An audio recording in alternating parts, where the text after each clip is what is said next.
पिछले 4 दिन से ईरान के ऊपर जंग जारी है। हमने देखा इस तरह से एक तरफ शांति की बात करते हुए, कूटनीति की बात करते हुए ईरान के साथ वार्ता हो रही थी, और उसी दौर में अमेरिका ने और इजराइल ने हमला बोल दिया ईरान के ऊपर। पिछले जून महीने में हमने देखा था वो 12 दिन की जंग, और इस बार ये 4 दिन में ही पता साफ हो गया। ये धीरे धीरे पूरे उस रीजन में एक रीजनल वॉर की दिशा में चीजें बढ़ रही हैं। तो सबसे पहले आज के इस प्रदर्शन की ओर से हम मांग करेंगे कि भारत सरकार को तत्काल इस युद्ध को रोकने के लिए, शांति के लिए कदम बढ़ाना होगा। हमें पता है कि मोदी जी गए थे इजराइल, 26 तारीख को वहीं थे, लौट के आए और इधर जंग शुरू। तो हमारी ये जिम्मेदारी है, जवाबदेही है कि कहीं से भी इस युद्ध में भारत की कोई भागीदारी ना हो। सीधी बात है, भारत की जनता ये बिल्कुल नहीं चाहती। ईरान में हमने जो देखा कि ईरान के सुप्रीम लीडर, उनकी हत्या कर दी गई। हमें पता है कि ईरान के जो सुप्रीम लीडर हैं वो सिर्फ ईरान के लीडर नहीं हैं। ईरान के सुप्रीम लीडर दुनिया भर के शिया समुदाय के लिए वो सबसे बड़े धर्मगुरु भी हैं, और एक तरह से ये पूरे दुनिया के साथ अमेरिका ने और इजराइल ने इस तरह से एक हमला कर दिया।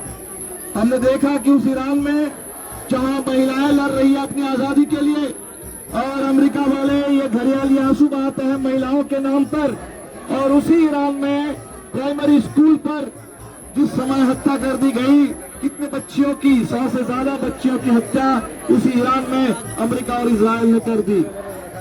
पूरे लगातार ईरान में अभी करीब 700-800 की संख्या में पिछले 4 दिन में लोगों की जान गई। और इस पूरे जंग का ईरान के बाद अगर सबसे बुरा असर पड़ने वाला है तो हमारे हिंदुस्तान के ऊपर भी पड़ने वाला है, क्योंकि हमारे बहुत सारे लोग उस ईरान के में या पश्चिम एशिया के बहुत सारे देशों में काम करने के लिए जाते हैं। जो पैसा वो घर भेजते हैं, वो पैसा हिंदुस्तान में बहुत बड़ा हमारे बजट का हिस्सा बनता है उस रेमिटेंस के पैसे से। और हमारे मोदी जी जाते हैं इजराइल, और जाकर के कह के आते हैं कि अगले 5 साल में और 50,000 भारत के मजदूरों को हम इजराइल भेजेंगे। हमारे लोगों को इस पूरे सुरक्षा में, इस जंग के हालात में सरकार भेज रही है।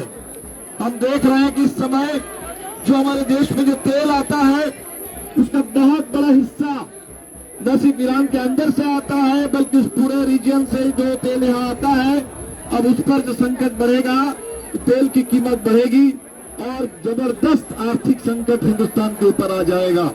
और इसीलिए हम सबकी ये सीधी मांग है, पूरे हिंदुस्तान की मांग है कि ईरान के ऊपर ये जो जंग थोप दी गई, इस पर तत्काल रोक लगे। ईरान भी हिंदुस्तान की तरह बहुत पुराना देश, दुनिया की बहुत पुरानी एक सभ्यता, और हिंदुस्तान और ईरान के बीच में बहुत हजारों साल से दोनों देश के बीच में दोस्ती के रिश्ते रहे हैं। दोनों देश के बीच में बहुत तरह के सांस्कृतिक रिश्ते रहे हैं, और आज भारत सरकार ने ईरान जैसे एक मित्र देश को अमेरिका और इजराइल के चक्कर में आकर के भारत सरकार ने इसके साथ विश्वासघात किया है। ये भारत की विदेश नीति के लिए बहुत बड़ा एक झटका है। और लगातार पहले हमने देखा फिलिस्तीन के साथ ये हुआ, और अब ईरान के साथ हो रहा है। ये अमेरिका और इजराइल की जो दूरी है, ये दोनों जंगखोर देश, ये दोनों दुनिया के साथ इस समय जिस तरह से जंग थोप रही है, जो अमेरिका ने सोचा था कि हम रेजिम चेंज कर देंगे, 2-4 दिन में कुछ कर देंगे, लेकिन अब बिल्कुल साफ है कि ईरान लड़ने के लिए तैयार है, तो लगातार वो देश लड़ेगा। और इस तरह से ये रेजिम चेंज करने का ये ठेका किसी ने अमेरिका को नहीं दिया। ईरान की जनता की अपनी लड़ाई है। ईरान के अंदर जो भी दमन है, जो भी तानाशाही है जनता के ऊपर, यहाँ के महिलाओं के ऊपर, जो भी उनके ऊपर हमले हैं, वो खुद इसके लिए सक्षम है लड़ने के लिए। उनको कहीं से भी कोई अमेरिकी मदद की किसी तरह के कोई साम्राज्यवादी हस्तक्षेप की कोई जरूरत नहीं है। और आज ईरान के अंदर से भी ये आवाज उठ रही है। ईरान की जनता वो अपनी आजादी, अपना स्वाभिमान, अपनी संप्रभुता, इसका रक्षा करना जानती है। और इसीलिए हम भारत के लोग ईरान की जनता के साथ इस दौर में खड़े हैं। एक संप्रभु देश होने के नाते, एक लोकतंत्र होने के नाते, एक ऐसा मुल्क जिस मुल्क ने 200 साल अंग्रेजों की गुलामी को झेला है, ऐसे एक मुल्क होने के नाते हमारे देश में जो साम्राज्यवाद विरोध की हमारी पहचान रही है, परंपरा रही है, इसके नाते आज हम फिर ईरान के साथ खड़े हैं। और भारत सरकार से ये सीधी मांग है कि ईरान के खिलाफ इस पूरे जंग में अगर भारत की ओर से कोई चुप्पी, भारत की ओर से किसी तरह की कोई भागीदारी, भारत की ओर से किसी तरह की कोई मदद अमेरिका के लिए और इजराइल के लिए इस दौर में, ये हमें बिल्कुल मंजूर नहीं है। ये इस समय इस जंग के पक्ष में भारत सरकार अगर खड़ी होती है तो वो भारत के साथ, भारत की जनता के साथ और दुनिया भर में जो अमन चाहने वाले लोग, इंसाफ चाहने वाले लोग, उनके साथ एक बहुत बड़ा विश्वासघात होगा। और इसीलिए आज हम मांग कर रहे हैं शांति की, हम मांग कर रहे हैं तत्काल इस युद्ध को रोकने के लिए भारत सरकार की ओर से पहल हो। इसकी मांग करते हुए आपसे अपील करेंगे कि ये जो पैगाम है देश के हर हिस्से में, ये किसी धर्म का सवाल नहीं है, ये किसी एक समुदाय का सवाल नहीं है, ये किसी एक देश का भी अब सवाल नहीं रह गया।